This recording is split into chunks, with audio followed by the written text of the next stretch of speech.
켄터키주 외고 문명과 닿아 있는 마지막 아스팔트 도로마저 끊어지고 짐승의 내장처럼 구불구불하게 이어지는 흙먼지가 날리는 비포장도로를 한참이나 달려야만 도달할 수 있는 호미진 막다른 뒤의 끝자. 그곳에는 거대한 식민지풍의 백색 저택이 주변의 자연을 오만하게 억누르듯 기괴한 위용을 자랑하며 서 있었습니다. 수백 년은 좋게 넘었을 떡갈나무와 관절이 꺾인 듯 곱은 소나무들이 마치 저택을 세상으로부터 완벽하게 숨기려는 듯, 혹은 저택 안에 떠리를 튼 불길한 무언가가 밖으로 새어나오지 못하게 철창처럼 가두려는 듯 빽빽하고 숨막히게 둘러싸고 있었습니다. 그 울창한 고목들의 검은 가지가 흉측하게 뒤엉킨 틈새로는 한낮의 강렬한 태양빛조차 온전히 스며들지 못하고 산산조각이 나 바닥에 흩어졌습니다.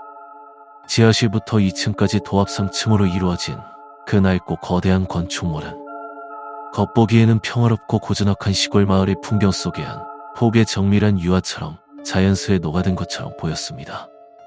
하얗게 칠해진 외벽과 반듯하게 가리진 박공지 봉은 우연히 이곳을 지나는 이들의 감탄을 자아내기에 충분했지만 현관문 너머로 한 걸음만 안으로 내디뎌보면 그 내부는 태생부터 묘하게 뒤트여 있다는 것을 단숨에 깨달을 수 있었습니다. 10살 남짓한 어린 나이였음에도 저는 육중한 현관문을 넘어설 때마다 제 얇은 피부에 거머리처럼 들러붙는 공기의 밀도가 일반적인 인간의 공간이 품고 있는 그것과는 근본적으로 그리고 악의적으로 다르다는 사실을 본능적으로 감지할 수 있었습니다. 폐부를 날카롭게 찌르는 퀴퀴하고 오래된 먼지 냄새의 이면에는 마치 거대한 짐승의 사체가 젖은 흙 속에서 서서히 썩어 들어갈 때나 날 법한 들큰하고 메스꺼운 향기가 아주 옅고도 끈질기게 깔려 있었습니다. 햇살이 청청한 저 오후 남향으로 난 커다란 창문을 통해 빛이 폭포수처럼 쏟아져 들어옴에도 불구하고 집안의 빛은 누렇게 뜬 벽지와 차가운 바닥재에 닿는 순간 희미하게 굴절되어 생기를 잃어버렸습니다. 빛은 공간을 밝히는 대신 회색빛의 그림자를 구석구석 짙게 들이오며 시야를 교란시켰습니다. 허공을 정처 없이 떠돌던 알 수 없는 위화감은 결코 처음부터 피를 부르는 폭력적인 형태로 다가오지 않았습니다. 그것은 아주 사소하고 일상적인 틈새, 이를테면 식탁 위에 반듯하게 올려둔 열쇠의 위치가 고개를 돌린 사이 묘하게 틀어져 있다거나 아무도 없는 텅 빈 복도 끝에서 희미한 발소리가 멎는다거나 하는 시기, 미세한 균열을 파고들며 서서히 저희 가족의 이성을 거미줄처럼 옥죄어왔습니다. 밤마다 제 얇은 두개골을 파고들어 온몸을 차가운 식은땀으로 적시게 만드는, 형체를 알 수 없는 끈적한 검은 그림자들에게 사지가 산채로 뜨서 먹히는 기괴하고 파편화된 악몽들은 그저 다가올 끔찍한 현실의 가벼운 전조에 불과했습니다. 집안의 뼈들을 이루는 구조물들이 마치 맥박이 뛰고 스스로의 비틀린 의지를 가진 유기체처럼 기묘하게 엇나가는 일들이 밥을 먹고 물을 마시는 일상처럼 빈번하게 일어났습니다. 특히 주방 우측 구석에 자리한 세탁실의 낡은 참나무 원목문이 그러했습니다. 세탁실 내부에는 곰팡내 나는 짐들 너머로 빛 한 줌 닿지 않는 지하실의 시면으로 곧장 곤두박질 치는 가파르고 어두운 계단이 훤히 들여다보였습니다. 그 음습한 공간과 따뜻한 요리 냄새가 나야 할 주방을 분리하는 유일한 방어막인 그 문은 아무리 체중을 실어 낡은 경첩이 쇳소리를 내며 비명을 지르도록 힘껏 닫아두어도 어느새 손가락 2마리쯤의 기괴한 틈을 벌린 채 스르륵 열려있곤 했습니다. 도무지 외부의 바람이 통할 리 없는 완벽하게 밀폐된 구조였음에도 말입니다. 마치 지하실의 깊고 축축한 어둠 속에 도사린 무언가가 밖의 동태를 살피기 위해, 혹은 주방의 옅은 온기를 탐내기 위해 조심스럽게 문틈을 비집고 엿보는 듯한 불길한 형상이었습니다. 아, 진짜 꽉 닫았는데 또 열려있네. 미치겠어. 이 망할 문고리가 날 대놓고 놀리는 것 같아. 비가 옥수같이 쏟아져 내려 집안 전체가 물먹은 솜처럼 무거웠던 어느 날은 오후, 누나인 헤일리가 세탁실의 노쇠 문고리를 신경질적으로 거머쥐며 억눌린 목소리로 중얼거렸습니다. 평소 피아노를 치며 맑게 웃던 그녀의 손목에는 엉성하게 감긴 하얀 붕대가 불길하게 자리 잡고 있었고, 앙상해진 손등 위로 푸르스름한 핏줄이 터질 듯 도드라졌습니다. 어느 순간부터 건반을 내리치는 그녀의 피아노 연주 소리는 조율이 망가진 소름 끼치는 불협화음으로 변질되어 집안의 공기를 찢어놓곤 했습니다. 금방이라도 부서질 때 불안하게 흔들리는 푸른 눈동자에는 수면 부족으로 인한 설명할 수 없는 피로감과 원인 모를 깊은 불안이 짙은 해무처럼 겹겹이 깔려 있었습니다. 헤일리의 시선은 반쯤 열린 문틈 너머 한 치 앞도 분간할 수 없는 지륵처럼 어두운 지하실 계단 아래를 향한 채 석상처럼 굳어 있었습니다. 마치 그 눅눅한 어둠 속에서 누군가 피 흐르는 눈으로 자신을 마주 보고 있다는 듯 그녀의 턱끝이 통제할 수 없을 만큼 미세하게 경련하고 있었습니다. 그냥 바람 불어서 그런 거겠지. 집이 워낙 낡았잖아. 경첩도 헐겁고. 누나 요새 잠 못 자서 너무 예민해진 거 아니야? 저는 위로 솟구치려는 위장의 메스꺼움과 목구멍까지 차오르는 한기를 억누르며 애써 떨리는 입술을 지시기듯 깨물었고 최대한 이성적이고 차분한 목소리를 꾸며내어 대답했습니다. 하지만 제 입을 빠져나온 그 얄팍하고 거짓된 문장들은 텅 빈 허공을 정처 없이 떠돌다 먼지처럼 힘없이 거실 바닥으로 추락할 뿐 불안에 떠는 누나는 물론이고 제 자신조차 단 1초도 설득하지 못했습니다. 공기의 흐름조차 느껴지지 않는 답답하고 밀폐된 복도에서 수십 킬로그램은 좋게 나갈 묵직한 참나무 문이 아무런 마찰형도 없이 쇳소리 한 번 내지 않고 저절로 열린다는 것은 원리적인 법칙과 상식을 철저히 배반하는 기괴한 현상이었기 때문입니다.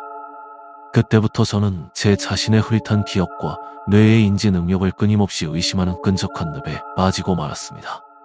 분명 두 손으로 차가운 노쇠 몸꼬리를 움켜쥐고 원틀에 완벽히 밀착시키는 어깨, 근육의 수축 감각, 손바닥에 닿았던 쇳덩이의 매끄럽고 서늘한 촉감, 그리고 자물쇠 혀가 홈에 맞물리며 나던 경쾌한 마찰음까지 제 뇌리에 이토록 선명하게 남아있음에도 불구하고 제가 안도하며 뒤를 도는 순간 현실의 문은 늘 지하실의 검은 시면을 향해 아가리를 소리 없이 벌리고 있었습니다. 도대체 내가 미쳐서 지독한 환상을 보는 것인지 아니면 이 저주받은 집이 분비하는 보이지 않는 도끼가 내 뇌세포를 질기게 갉아먹고 있는 것인지 도무지 분간할 수 없었습니다. 눈앞에 명백히 존재하던 확고한 물리적 사실이 고개를 돌린 순간 신기루처럼 증발해버리는 듯한 현실과 비현실 사이의 끔찍한 인지 부조화가 매 순간 숨을 쉴 때마다 제 숨통을 올가미처럼 옥죄어왔습니다. 이러한 미세하고 신경질적인 위화감은 느셔름의 습한 장마와 함께 서서히 그 불길한 실체의 껍질을 찢고 또렷하게 드러내며 밤의 어둠 속에 고립된 가족들의 나약한 육체를 직접적이고 탐욕스럽게 탐하기 시작했습니다. 그 첫 번째 희생양은 당연하게도 부모님이 야간 근무로 출근하고 난 뒤 이 숨막히는 집에서 가장 오랜 시간을 가장 움직임 없이 소파에 파묻혀 보내던 할머니였습니다. 그녀의 쇠약하고 깊게 주름진 몸에 원인을 알 수 없는 기괴한 변화가 나타난 것은 바깥의 공기조차 썩어 들어갈 듯 무겁고 지독하게 습했던 그의 늦은 여름의 어느 날이었습니다. 처음에는 그저 늙고 시력이 심하게 침침해진 노인이 가구 모서리에 부딪혀 생긴 가벼운 타박산인 줄로만 여겼습니다. 하지만 할머니의 창백하고 종이장처럼 얇은 피부 위로 맹독성 버섯처럼 피어오르기 시작한 푸르스름한 멍 자국들, 물리적인 충격이나 외상으로 인한 것이라기엔 그 형태와 번져가는 속도가 너무도 아비적이고 비정상적이었습니다. 그것은 단순한 타격에 의한 둥근 멍이 아니었습니다. 마치 보이지 않는 거대한 짐승이나 악령이 밤마다 할머니의 연약한 전신을 억센 소나기로 무자비하게 쥐어짜고 비틀어 남긴 듯한 기괴하고 길쭉한 사람의 손가락 형태를 띤 피멍이었습니다. 역겨운 형광빛을 띠던 푸른 멍은 시간이 지날수록 피가 고인 듯한 검붉은 반점으로 변질되며 날이 갈수록 걷잡을 수 없이 거대하게 증식했습니다. 그것들은 살아있는 곰팡이 포자처럼 그녀의 앙상한 목덜미와 움푹 파인 쇄골, 마른 허벅지, 심지어는 얇은 이불 밖으로 삐져나온 앙상한 발등까지 남김없이 점령해버렸습니다. 그뿐만 아니라 이유를 알 수 없는 극심한 빈혈과 원인 불명의 내부 출혈이 지속되며 그녀의 피 속에 담긴 따뜻한 생명력을 거대한 스펀지처럼 탐욕스럽게 빨아들여 미라처럼 메말라가게 했습니다. 할머니, 엄마 아빠 오시면 꼭 병원부터 가보세요. 할머니 얼굴이 유령같이 너무 하얘요. 어제보다 멍도 훨씬 커졌고 숨 쉴 때마다 가슴에서 자꾸 이상한 소리가 난단 말이에요. 거실에 낡고 색이 바랜 소파의 헝겊 인형처럼 뼈마디가 무너진 채 힘없이 파묻힌 할머니를 향해 7살 난 남동생 벤이 덜덜 떨리는 턱을 애써 부여잡으며 울먹임으로 애타게 호소했습니다. 벤의 작은 두 손은 설명할 수 없는 공포로 인해 피가 통하지 않아 대리석처럼 하얗게 질려 있었고, 소년의 확장된 눈망울에는 죽음에 대한 원초적인 두려움이 가득 고여 있었습니다. 벤 역시 밤마다 보이지 않는 손길이 자신의 발목을 잡아당기는 환각에 시달리며 눈밑이 멍든 것처럼 새카맣게 변해 있었습니다. 그러나 할머니는 손자의 간절하고 뜨거운 목소리가 마치 물소리나 다른 차원에서 아득하게 들려오는 무의미한 소음인 양 철저히 무시한 채 텅 비어버린 죽은 생선의 유리알 같은 시선으로 거실 벽난로 너머의 허공만을 집요하고 기괴하게 응시할 뿐이었습니다. 이윽고 그녀의 잿빛 입술이 파르르 떨리더니 기름칠을 하지 않은 기계의 톱니바퀴가 억지로 맞물려 돌아가는 듯한 건조하고 메마른 음성이 새어 나왔습니다. 이 따뜻하고 아늑한 집이 날 이렇게 푹 감싸주고 있으니 금방 다 나을 거다. 아무도 날 여기서 데려갈 수 없어. 할머니의 바싹 마른 혀끝에서 아무런 감정의 고저 없이 기계적으로 흘러나온 그 문장들은 방 안의 온도를 순식간에 영하로 떨어뜨리며 뼛속의 골수까지 얼릴 만큼 섬뜩하고 이질적이었습니다. 죽음의 역겨운 검은 그림자가 안면 근육 하나하나, 깊게 파인 주름볼마다 짙게 드리워진 절망절인 얼굴을 하고서 자신을 끔찍한 죽음의 나락으로 몰아넣고 있는 이 부패한 저택을 향해 맹목적이고 기괴한 애착을 드러내는 할머니의 모습. 그것은 저로 하여금 심장이 멎을 듯한 원초적인 공포를 넘어선 위산이 역류하는 진한 구역질을 느끼게 했습니다.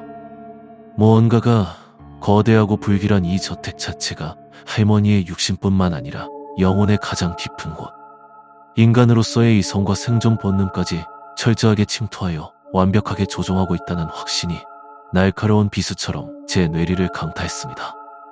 그럼에도 어른들의 구원은 없었습니다. 낮 시간이 되면 이 저주받은 집은 짙은 안개처럼 부모님의 시신경을 철저하게 기만했습니다.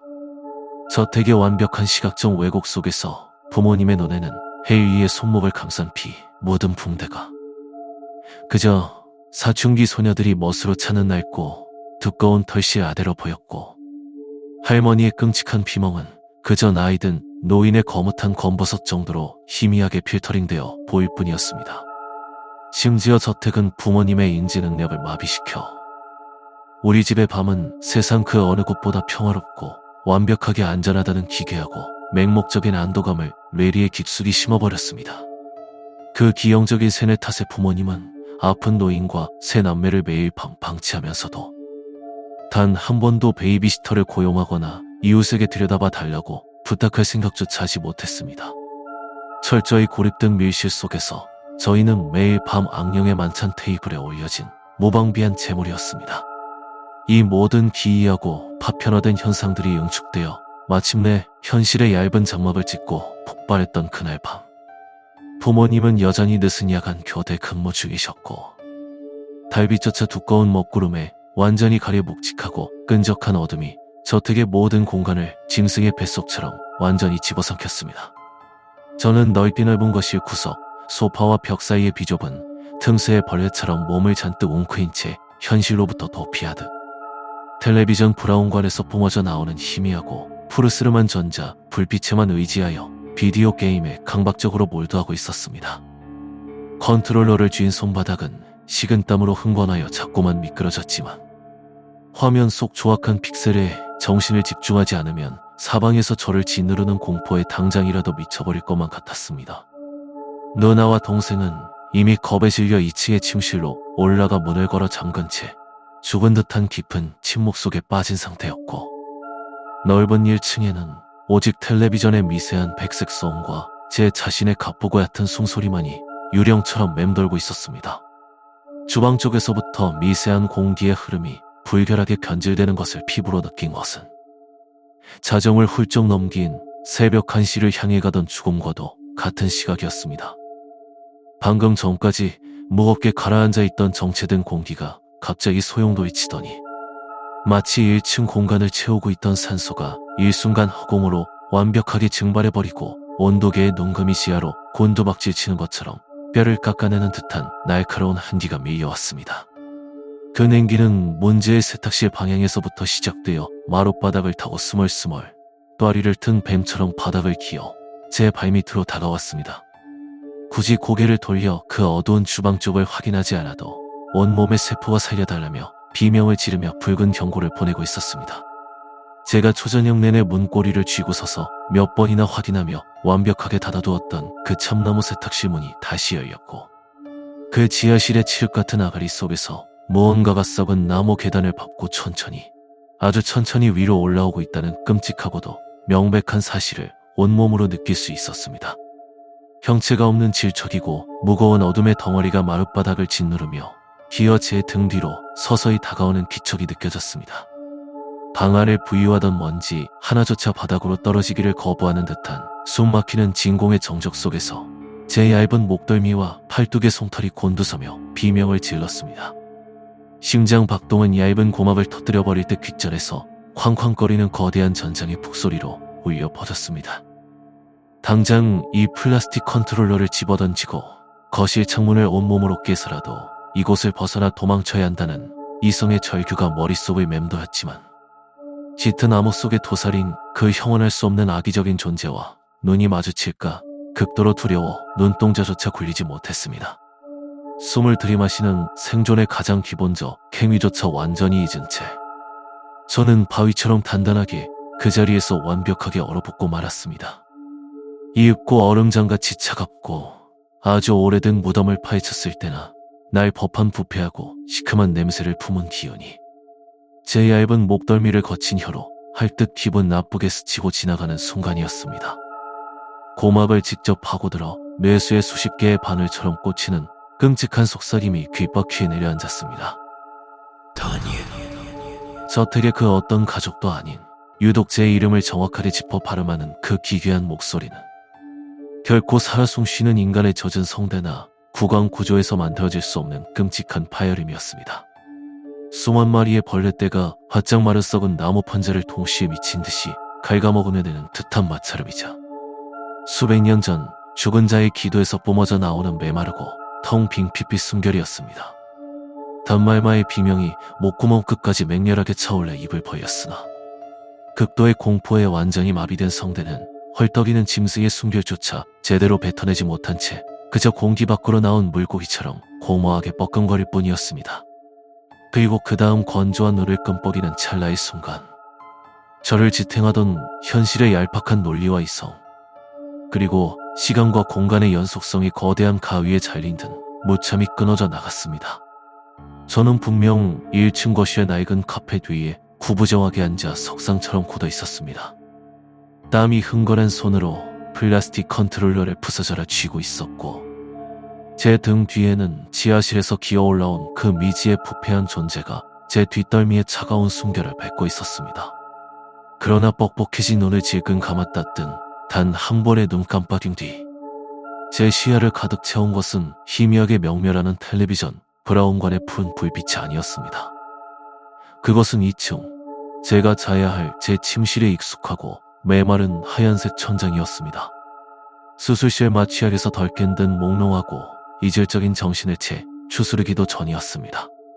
낡은 나무 문이 부서질 듯한 마찰음과 함께 굳게 닫혀있던 제 침실 방문이 거칠게 열리며 벽에 부딪혔고 할머니가 날선 분노가 가득한 평소의 텅 빈 무기력함과는 전혀 다른 생경하고 폭력적인 표정으로 방 안을 매섭게 살피며 들어섰습니다.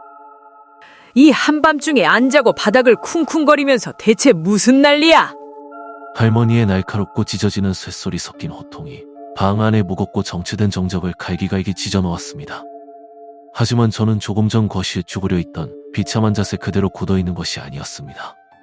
제 몸은 놀랍게도 침대의 푹신한 매트리스 위에 목 끝까지 두꺼운 겨울용 이불을 빈틈없이 덮고 죽은 자처럼 정자세로 반듯하게 누워있는 상태였습니다. 조심스럽게 이불 속에서 움직여본 제 두 손은 텅 비어 있었습니다.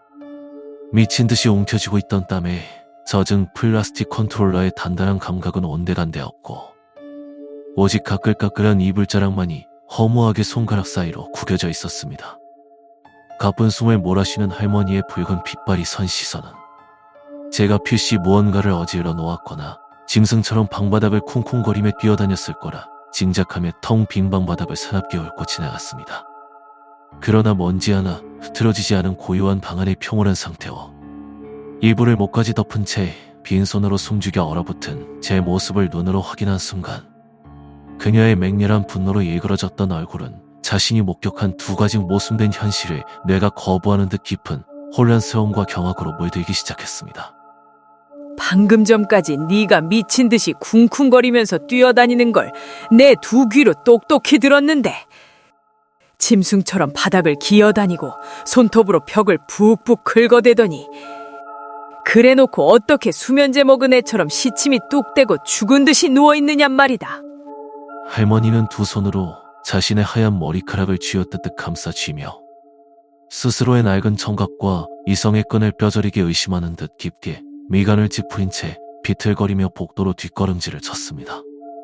텅 빈 두 손을 이불 아래 숨긴 채 덜덜 떨리는 눈동자로 할머니를 올려다보던 저 역시 간신히 버티고 있던 이성의 두 귀 와르르 무너지며 걷잡을 수 없는 광기와 혼돈의 늪으로 깊숙이 빠져들었습니다.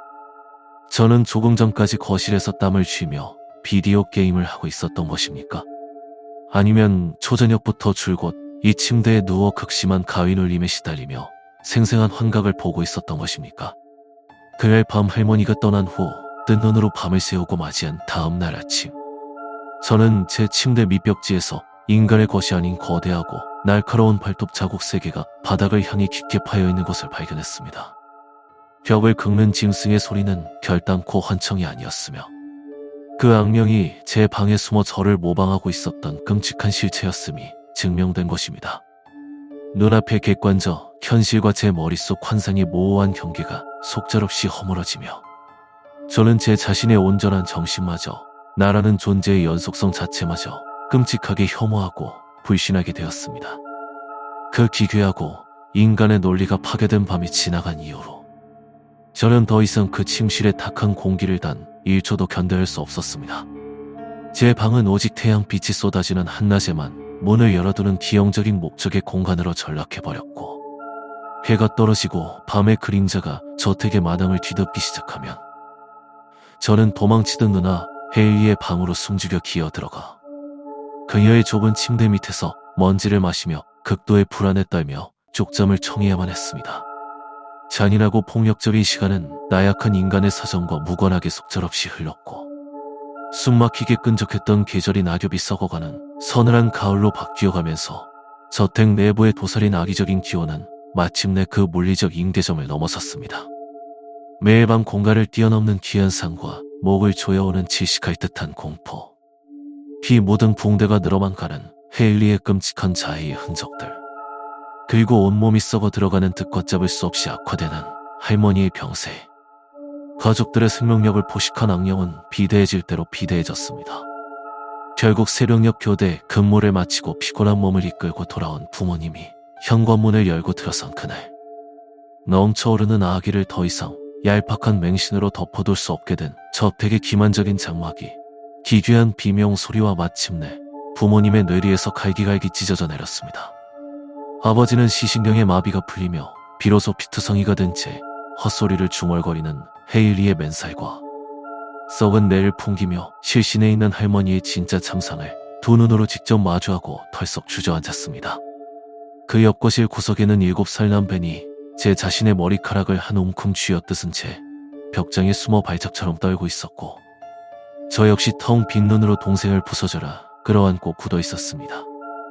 허둥지둥 최소한의 짐이라도 챙기기 위해 참상이 벌어진 것이를 서성이던 아버지는 무언가에 홀린 듯 스르륵 열린 세탁실 문틈으로 다가갔습니다. 아버지는 덜덜 떨리는 손으로 벽에 낡은 조명 스위치를 켰고 미친 듯이 깜빡이는 노란 백열전고 불빛 아래 지하실 계단 맨 밑바닥을 가리켰습니다. 그곳에는 지난 여름 제 손에서 감쪽같이 증발한 이후 몇 달 동안이나 어두운 심연 속에 완전히 자취를 감췄던 플라스틱 컨트롤러가 마치 거대한 짐승의 턱에 짓눌린 듯 형체를 알아볼 수 없이 산산조각 난 채 흉물스럽게 뒹굴고 있었습니다. 그것은 저택 전체를 완벽하게 장악한 악령이 이제 너희 모두의 영혼을 취하겠다며 어둠 속에서 오만하게 뱉어낸 끔찍한 선전포고였습니다. 그 조명 아래 적나라하게 드러난 물리적 물증 앞에서 아버지는 완전한 백기를 들었고 저희 가족은 야만도 좋아하듯 그 켄터키의 낡은 백색 집을 영원히 버리고 떠나기로 결심했습니다. 제대로 짐을 꾸릴 최소한의 여유조차 없이 서둘러 트렁크에 여권과 옷까지만 구겨넣고 차에 오르던 그 새벽, 이 집과 영원히 함께하겠다며 거실 기둥을 붙잡고 짐승처럼 울부짖는 할머니를 아버지와 어머니가 달라붙어 억지로 끌어내야만 했습니다. 할머니의 손톱이 나무 기둥에 박혀 생살이 찢어지고 피가 튀었지만 부모님은 눈물을 머금고 창백하게 질린 그녀를 트렁크에 짐을 싣듯 뒷좌석에 쑤셔 넣었습니다.